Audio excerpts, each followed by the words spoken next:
Welcome to Dear Business Coach, the podcast. My name's Elizabeth. Find one thing to move your business forward today with conversations, spotlights, interviews, articles, and free resources. Listen and follow and subscribe on social media. Dear Business Coach pages and groups. Dear Business Coach podcast. We're on Facebook, LinkedIn, Instagram, YouTube, and don't forget Spotify, Apple, iHeartRadio, Amazon Music, anywhere you listen to podcasts. All it takes sometimes is one little thing to move your business forward today.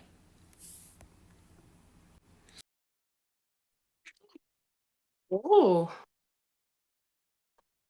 and here we go. Yeah. Okay. Yeah. Okay.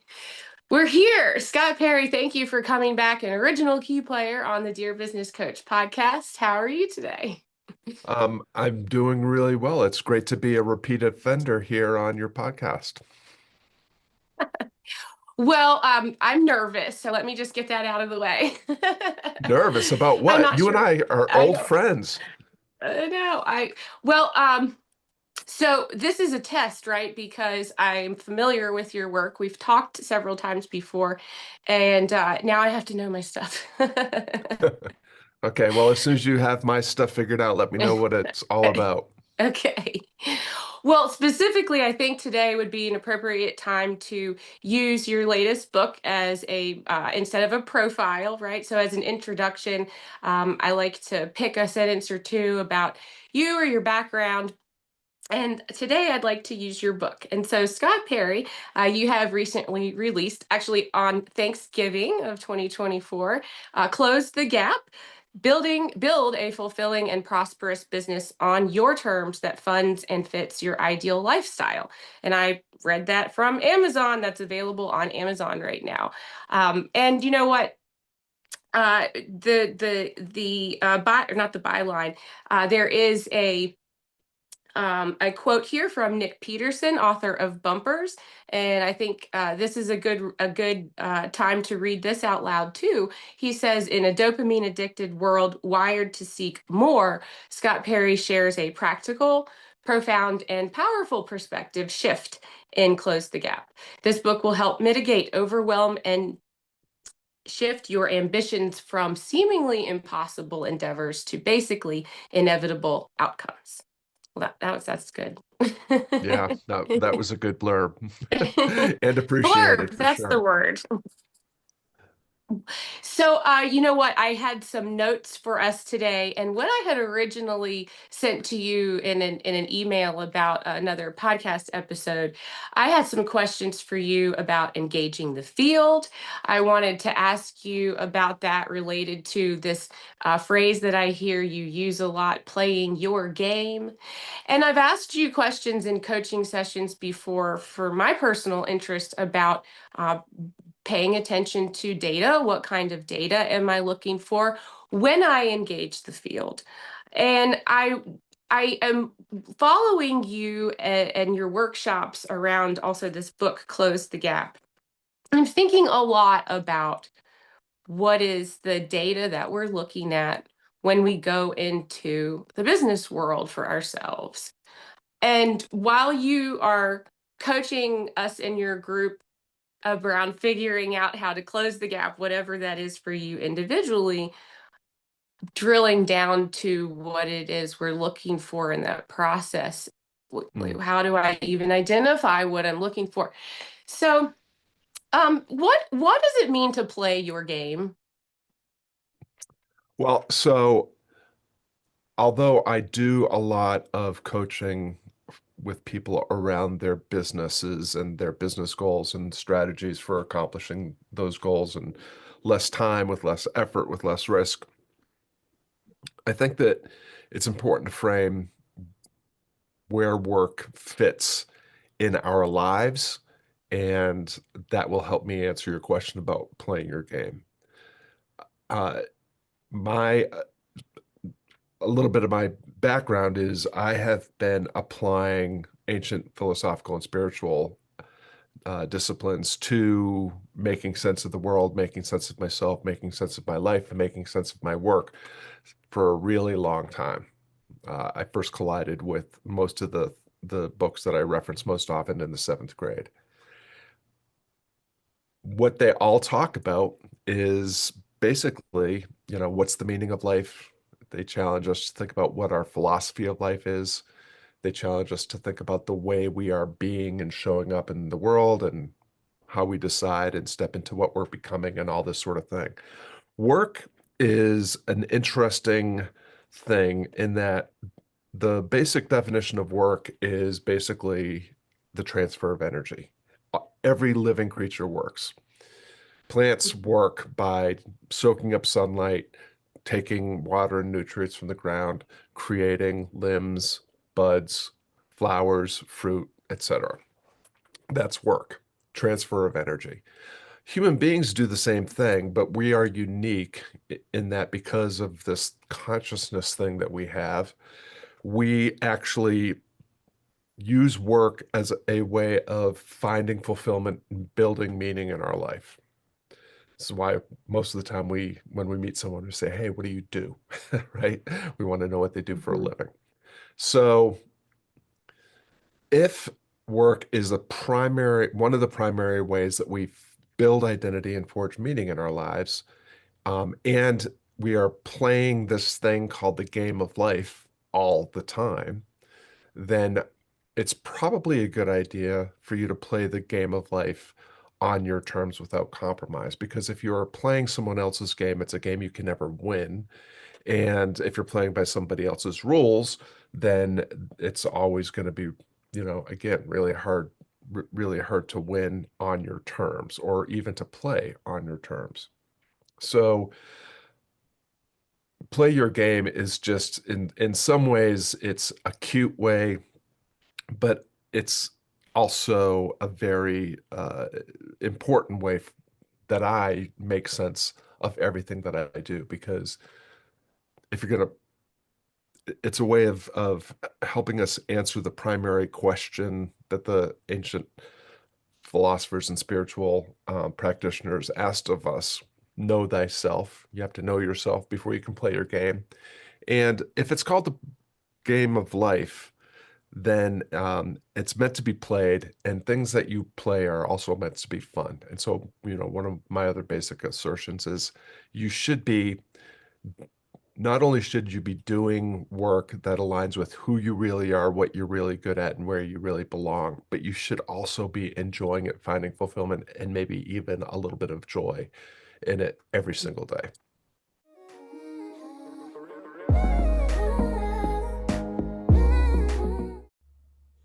Are you a LinkedIn user? If you are, you can join me for LinkedIn Live Audio with Elizabeth every week, usually on Mondays at 8:30 a.m. Eastern Time. I will have a LinkedIn Live Audio where we talk about podcasting for executives who speak and podcasting for team leaders who speak. These are the themes that are currently running. If that sounds like something you're interested, visit me, Elizabeth Walker at Work, on my LinkedIn profile. Yeah, fun and joy. You can put both of those in the same thing, in the same pot. Well, I think you said something very interesting there. Terms on your terms without compromise. Those are fighting words. Right? I mean, how am I supposed to define terms without compromise and not tick somebody off? Yeah. I mean, what? So let's. So the next question is kind of to focus on who I see you talking to a lot, which is solopreneurs and folks who maybe not so different from myself will come to you when they're exploring, what am I doing, what is my game? And that's that was definitely the case for me. And certainly you have folks who are established in business and have been in their field for a long time, and there is a shift that has already started for that person to be a solopreneur. So finding those terms without compromise is scary, especially if you have a reputation to uphold and um, you want to share with people that you are solving a problem or providing a solution through your own work.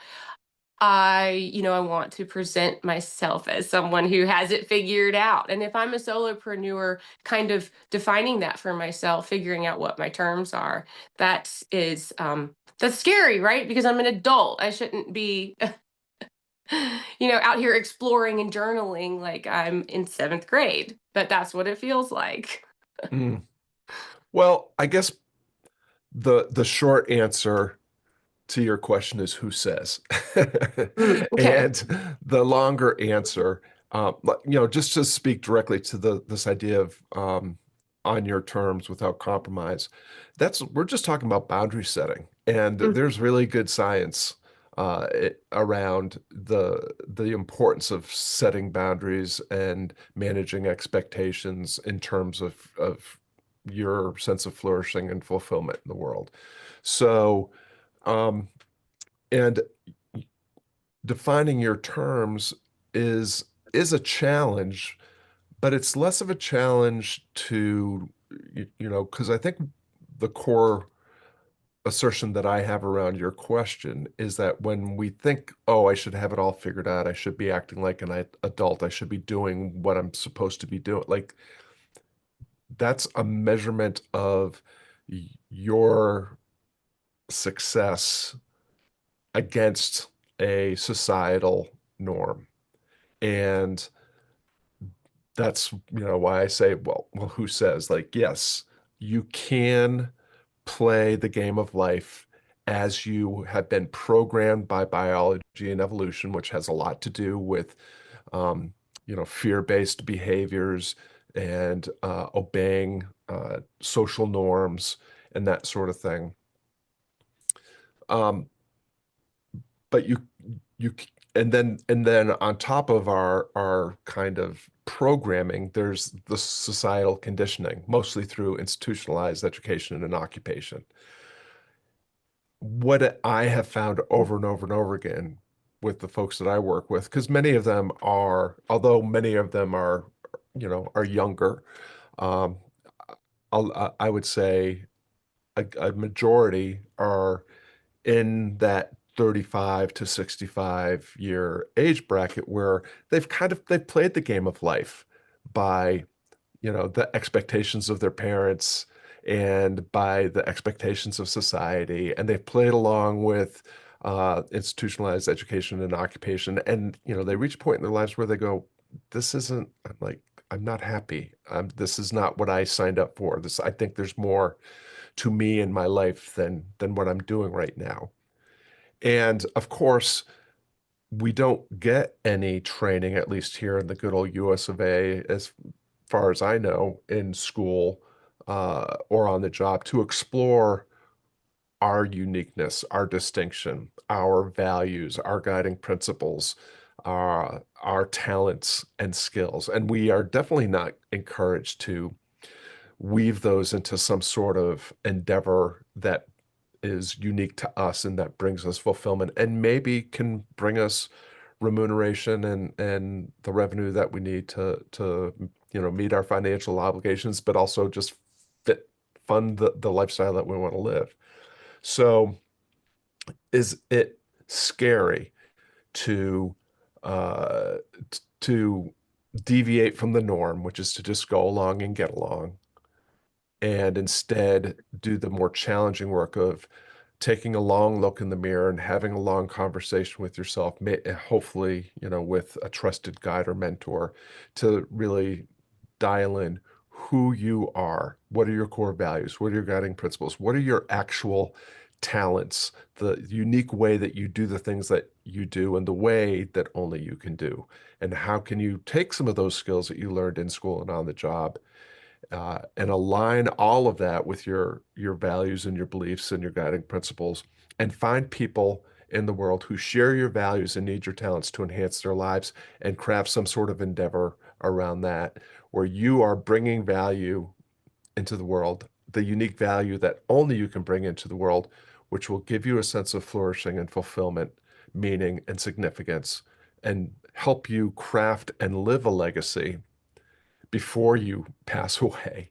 Uh, and then, Mhm. uh, because at some point, we're what I would say to anyone that is, fearful of this kind of exploration is have a conversation with yourself on your deathbed. I mean, if you are going to be lucky enough to, live a long life and, not pass instantaneously in some sort of horrible accident, there will be a reckoning at some point, and you will look back. And do you want to look back and say, I'm really glad that I played along with my parents' expectations and the expectations of school, and that I was a good soldier on the job and did all the things, and that, and maybe you reap the rewards of that, big house, fancy cars, 2.5 kids, whatever the norm is. Um, are, is that will that have been a life well lived, or will you be at that moment where you are transitioning to whatever's next after this and saying, I really wish I had this, that, or the other? And that to me is way more frightening and way more motivating and I'm not encouraging anybody, just to be absolutely clear. Like, I'm not saying ditch your day job and go find yourself. I'm saying you can, and this is what Close the Gap is all about. Close the Gap is about uh, helping solopreneurs optimize an existing business or create a business that actually aligns with who they are, what they're good at, where they belong, that brings them a sense of fulfillment and flourishing and prosperity in a way that is very low risk, that is optimized for outsized rewards by taking micro steps, by doing the next right thing, by taking some time to be thoughtful and deliberate about what is the lifestyle that I want for myself, and what are the ways that I can fund that lifestyle and have it fit around the lifestyle that I want to live. And that doesn't mean, but for many of my clients, that can mean I'm working a day job that helps me take care of all my financial responsibilities while I build this other thing that maybe is never going to be anything but a hobby, but maybe becomes some sort of thing that replaces the income that I'm earning in some sort of corporate day job. And it's just a way of helping you get closer to that idea that you shared at the beginning. Like, play your game on your terms without compromise. Figure out who you are, what you're good at, where you belong, and what can you be doing that will help you have a sense of flourishing and fulfillment, make a little bit of a difference while you're doing it, and provide you with that opportunity at the end of it all to look back and say, that was a really good ride. I did some really good things. I showed up for myself in my life and the people that I cared about, and I did some did something meaningful and fulfilling. You're really good at making sure that you add in all of the elements, right? Don't forget anything. You always make sure that you say things like, I'm showing up for the people that I care about, that it's fulfilling. And you put the word fulfilling and prosperous in the same sentence. And you're good at pulling those words together so that you are intentionally including all of those things that come from the work. I feel like, that we're like doing the work can be the pleasure, right? Finding the work you like to do. I talk about that a lot, about, what is it that we're actually spending our time doing every day. And that I love doing these interviews. And so for example, this is something that gives me energy. And we talk about that a lot too. And I find you reminding folks in your groups to think about things that feed you, and there are other people in your groups that will second that, for an entire hour. And it's one of the things that I find interesting, as far as figuring out kind of like what is your reward, what is a reward for you. And before I can really understand what is the reward or the outcome, um, I am listening to you talk about things like first principles. What are first principles? And a minute ago, you used the phrase guiding principles. And One of my biggest attractions to your groups and your discussions is your grasp of philosophy. Philosophy is something that, and you actually have corrected me a couple of times on the difference between philosophy and ethics studies, for example. And I feel like that for some people that's a deep dive, that in and of itself is a lot of work to think about. Well, what are my guiding principles? What is a guiding principle? Do I even really know what the definition of that is? And I'm going to get to the question about data and engaging the field. And before I do that, I need to know what I think my guiding principles are. So can you help me out here with this word around principles? Yeah, that's a great question. Um, well, just one quick note on philosophy. Yes, we think of philosophy as this kind of academic navel gazing, and you have to read these really long, dry texts to understand the big ideas that are, unpacked by people that don't spend a lot of time engaging the field and put testing their ideas in reality. They just think about them and write about them. In ancient times, philosophy was so. I have this assertion that philosophy or academia is where philosophy goes to die.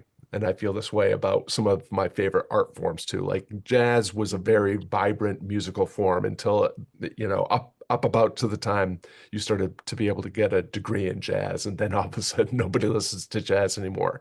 So there is this thing about, when we take these vibrant art forms and try to take them apart and put them together into some sort of uh, curriculum that can be dripped out by someone with some sort of certification uh, in a way that's, a cookie cutter approach. It is a way of destroying something living that and vibrant. So, my approach to and my definition of philosophy, I mean, philosophy just means love of wisdom. It's a way of being in the world.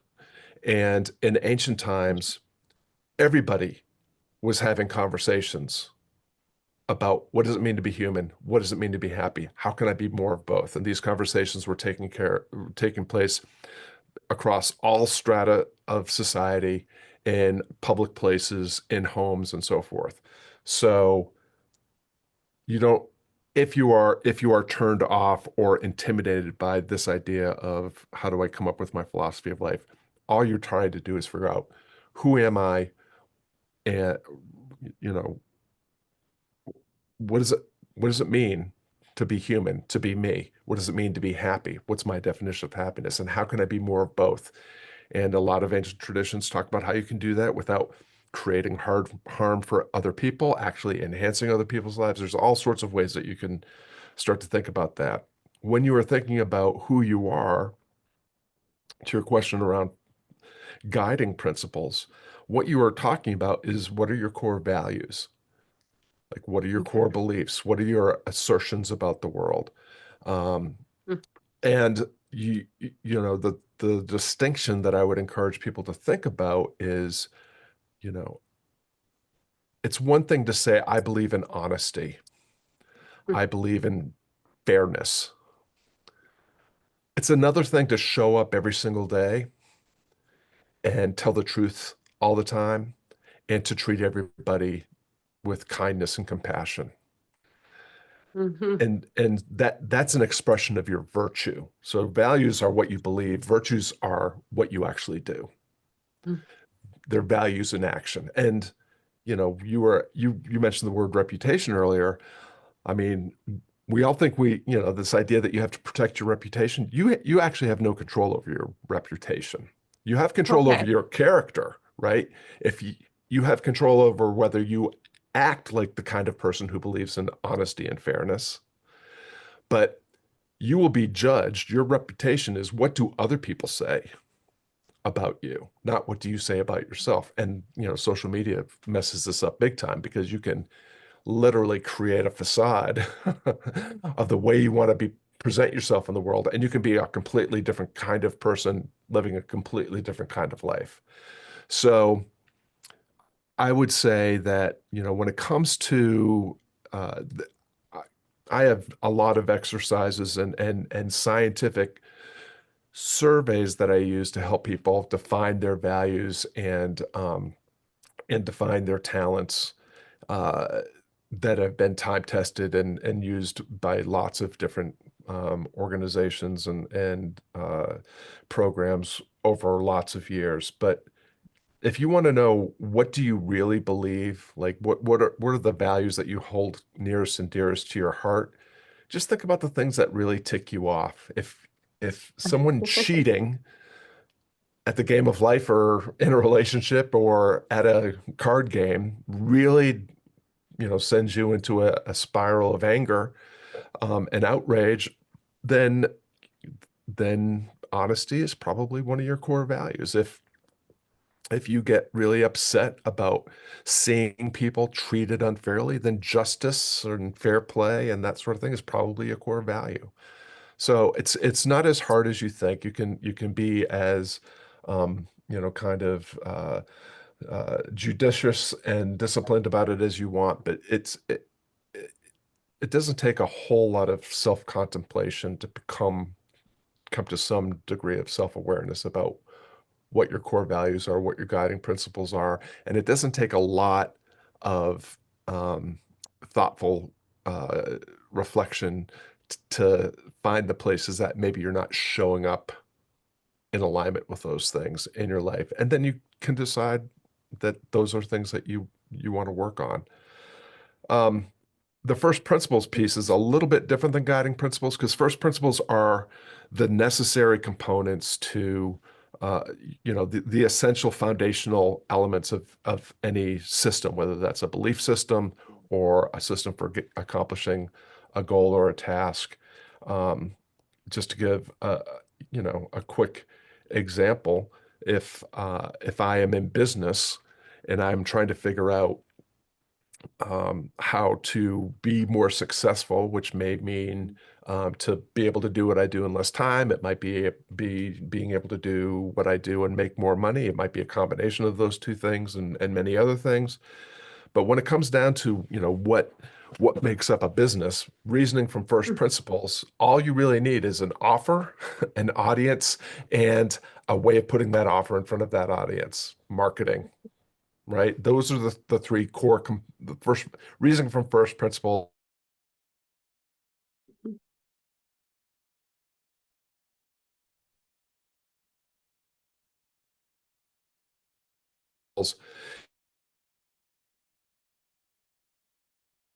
What happens and why I think people get confused, and in some ways why they get scared, is when we are programmed by nature and biology to always be chasing after more.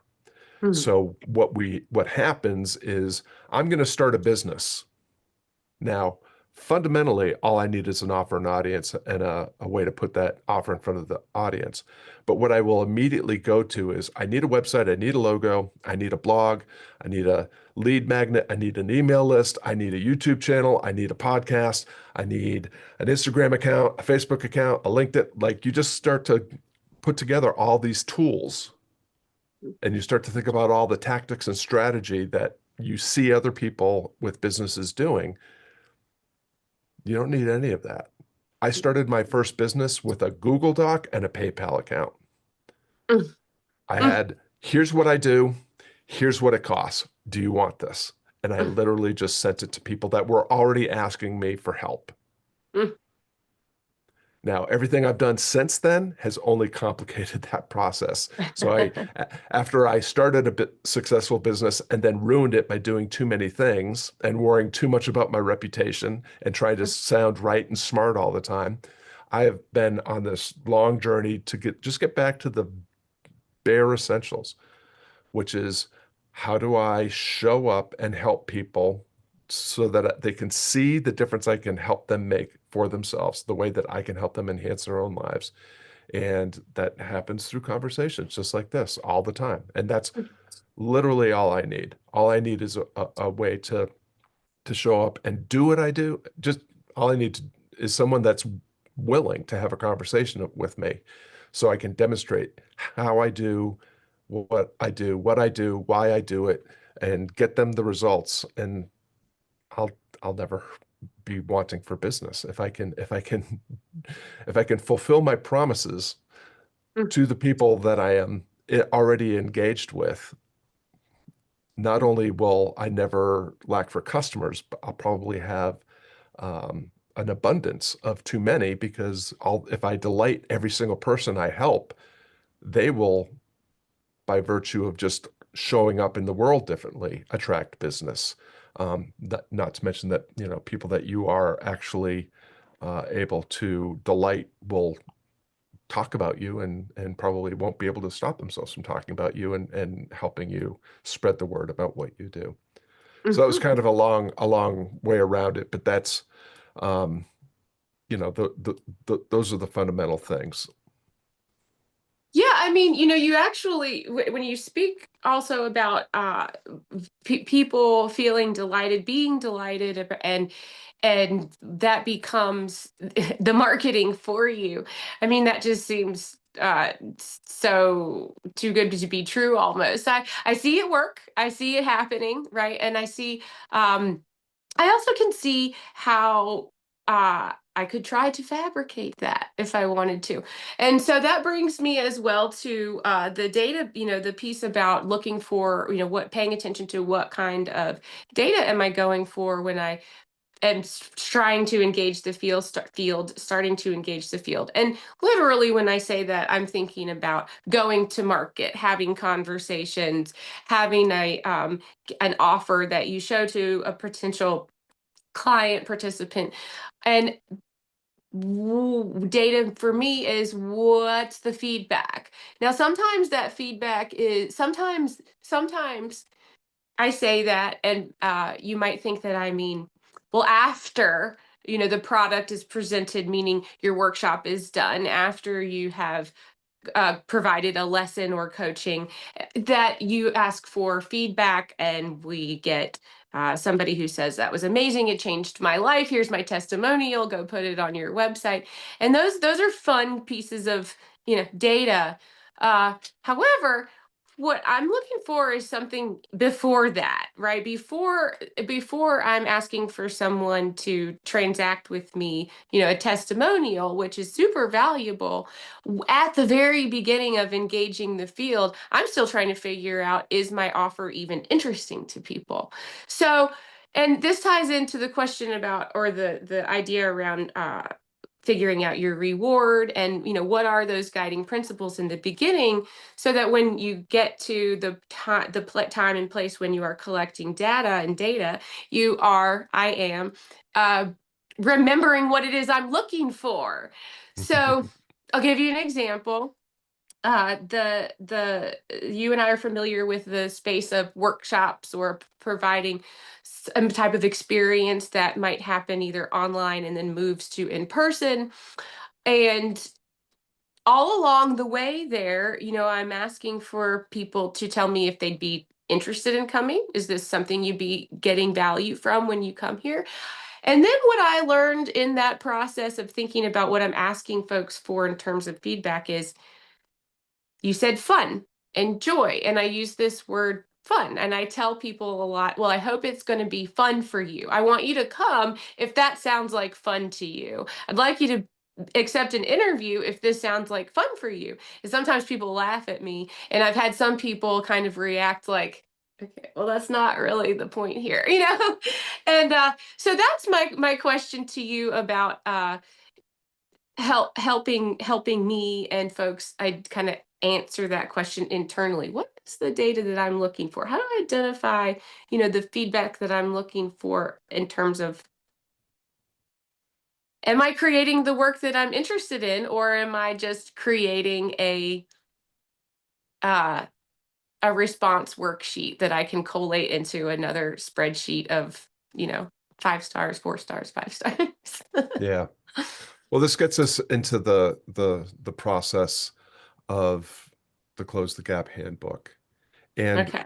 when we're talking about rewards, one of the things that I say is the process is the shortcut and the reward. Like, you can have the perfectly articulated offer and find the eagerest audience and put that offer in front of that audience in as masterful a way as you want. And for any of a number of reasons, having to do with time and randomness and all the things that are uncertain, nobody purchases. And that might feel like a failure. But I would say, and you touched on this too, the ultimate reward is t- basically to do your best and to maintain your intention and integrity. Like that's all you're actually entitled to. In the Bhagavad Gita, Krishna says, you are entitled to the fruits, you are entitled to your labor, but not the fruits of your labor. It means you're entitled to your work, you're not entitled to any rewards. So but what I find is that if you do meaningful, good work and you do it with intention and you collect the data and you iterate and improve based your systems based on what the data shows you, that over time the other rewards that we usually think about in terms of reputation and financial reward actually come. So the process that I articulate and close the gap is based on 90-day sprints, 90-day accelerator. So you choose one clear objective. Well, the first thing is, again, you have to have the vision for the life that you're working towards. Like your work is supposed to enhance and fund the life that you want to live. So you have to have some clarity about what lifestyle you're working toward. When you have that, then again, you can reason from first principles, like what are the three things that have to happen for me to, get that kind of lifestyle. But within that, there's going to be like, what's the most immediate constraint that I need to address and navigate to get closer to that business that funds and fits that lifestyle. So the core problem that people have when it comes to this whole question you're asking around data is their objective is I need to make more money, or I need to have more clients, or I need more products, or I need more podcast guests, or whatever. More is not, you can't collect data to achieve more because you have not defined what more is. So the first time I work with someone, oftentimes they don't have um, any clear idea about what kind of success they could expect. So if I were to just use your podcast as an example, let's just say for the sake of argument that the um, the the way that you earn a living is through your podcast. Maybe that's through sponsorship, or maybe it's the podcast is the lead magnet that gets that acquires leads that you convert into back end offers, whatever it is. But let's just say that for the sake of argument, your podcast is the thing that you're working on because it is how you are sharing your offer, engaging with your audience, and creating leads that you can convert into clients. Well, the first step would be you could look back and say, okay, well, in the past, um, I got one client because I broadcast 10 episodes. And to get those 10 episodes, I had to ask 100 people to be on the podcast. Okay. So now you just now you just figured out your system. If I interview 100 people, I can expect to get, or if I ask 100 people, I can expect 10% of them to want to be on the broadcast, and I can expect 10% of those broadcasts to result in a client. That's a system. Now we can optimize the system. How do we optimize the system? Well, again, because we're programmed for more, we might say, well, if I if I ask 200 people, I'll be able to interview 20 guests and I'll get two clients. Well, you just signed up for a lot of resource investment, like lots of time, energy, and effort are going to go into doubling the number of people you ask and doubling the number of people you interview. And then you have to work with twice as many on the back end. So if you understand how system reliability works, then you say, well, I'm getting I'm getting an adequate number of podcast episodes by asking 100 people. What happens if I get better at how I convert listeners to a podcast episode into becoming clients? And so you work at the end, right? So if I do 10 broadcasts and I get one client, can I set myself a goal, an objective to do 10 broadcasts and get two clients? And then you can look at how, like now you can start testing, exploring what are, how do I improve, raise the floor on the average number of clients per episode or per 10 episodes. So that's that's the kind of process that we're using. And so when you say, like what data am I collecting? It depends on what you're optimizing for, what you're trying to accomplish. But just to do one more quick example, if I am starting a business and I agree with my assertion that the fastest way to grow a business is to find people that already know, like, and trust you, figure out what their primary concern or problem is, and figure out a way to solve that problem for them. I already have a viable offer an audience.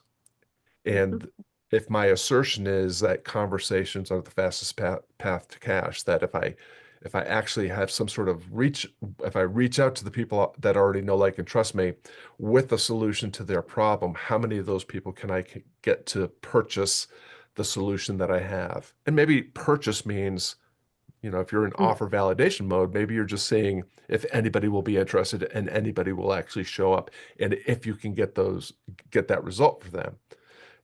But if you're in a more optimized, if you're optimizing a business that already exists, then it's about, well, how am I defining what a lead is?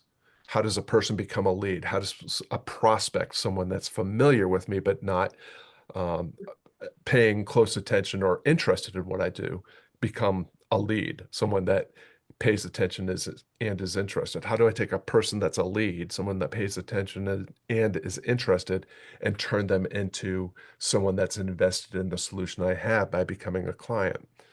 And but then again, it would just be a matter of, okay, well, if out of every 10 leads I talk to, I get one client, then optimize your system for talking to leads to see if you can improve that by a reasonable amount. Usually it's, if you're getting one client a month, can you get two clients a month? Or one client a quarter, can you get two clients a quarter? Because if you can repeat that, continue to optimize the system, make something that's already working work a little bit better by improving the efficiency of the least effective component, your business will automatically improve over time and you'll get closer to what you want. It sounds like it takes a lot of practice to map that. And I mean I've held you past time, so I have to wrap up with you. But I want to remember to also say that I need to re-up my membership on Creative on Purpose. I had it in my mind. I think March is when. So on Substack, and Scott Perry's on Substack, and that's where you can find all of the ways to connect and meet Scott Perry in person. Um, so I like that you use the word assertion. That keeps me, remembering my assertions, my assumptions, my previous notions, and those are hard to examine. Um, but to find that little reward schedule within optimizing your process is something that I first on the surface feel like, oh no, oh no, no, no, this feels way too much like work. This is not at all what I wanted to do. This sounds like a spreadsheet and forecasting or something. And getting into the nuts and bolts of it and actually thinking about this idea of a Google document, a PayPal link, now I'm starting to recognize other people who are there in that mentality too. I remember a while ago, I signed up for a woman's short course, and when I purchased it, she had it set up in some kind of a Google Doc, and I thought, does she? Does she? I don't think she's been to Scott's workshop. I don't think. But you start to recognize people in the world who, um, understand the basics. And so anyway, so I'm getting off track here because I'm trying to wrap up. But I think that did a fantastic job right there with bringing me back to the idea of, closing the gap, and what the workbook, the handbook, is for, is to work out these ideas in a more succinct. You say 90-day period. That's super helpful because I can get way off track in a couple of weeks or 6 weeks. And so 90 days is long enough to see that there's time to create an Mhm. outcome and find and experience a reward and kind of tinker with it. Plus, you can, in my brain, do a whole new 90 days again when that 90 days is over, right? So, I mean, that's a lot like why we work in quarters, but sometimes I have to just start all over again and pretend it's a new 90 days.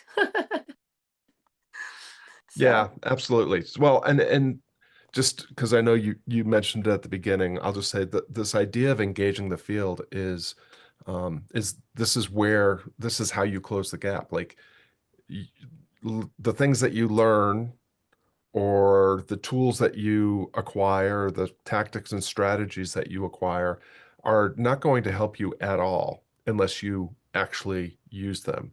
And if you test them in the wild, in the field.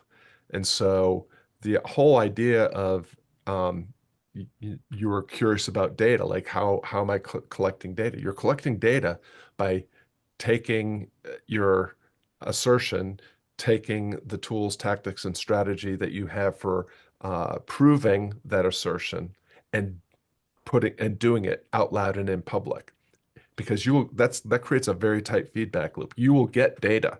You might not mm, like the data, but you will get okay. data. And then you can actually make data-driven decisions. Like, I had this many conversations, this many people said no. Okay, that's not that doesn't feel good, but how can I make more people, how do I help more people say yes next time? And that gets us into a whole nother conversation around tactical empathy and empathetic antagonism and all that sort of thing. But um, for anybody that is interested in the book, you can actually it's $1 on Amazon, and it's free on the creativeonpurpose.com website. Oh, Um, and the Substack, uh, you can get lots of free information about closing the gap there. And if you want to join cool people like Elizabeth in the community, we talk about this type of thing multiple times a week, and we do deep dives every single month. And there's lots of downloads for spreadsheets and all the other things that maybe are not exciting things that you want to have to put together on your own. I've been doing this for a long time. I have lots of resources, and for the folks that join the community, I'm always happy to share assets and resources that I have on hand. hmm. Yes, you do. Okay, well, that's time. And Scott, thank you so much. Scott is Creative on Purpose on Substack, and that's Scott Perry, author of Close the Gap. And that's on Amazon, and we can find you on at your next meeting through the Substack. Through the Substack app, I can figure out how to subscribe and get involved in groups and meetings and workshops. So thank you so much for coming to the show, and I hope you have a fantastic afternoon. Thank you, Elizabeth. It is always a delight and a joy to spend time with you. Appreciate it. Thank you. Oops, wrong button. Are you on a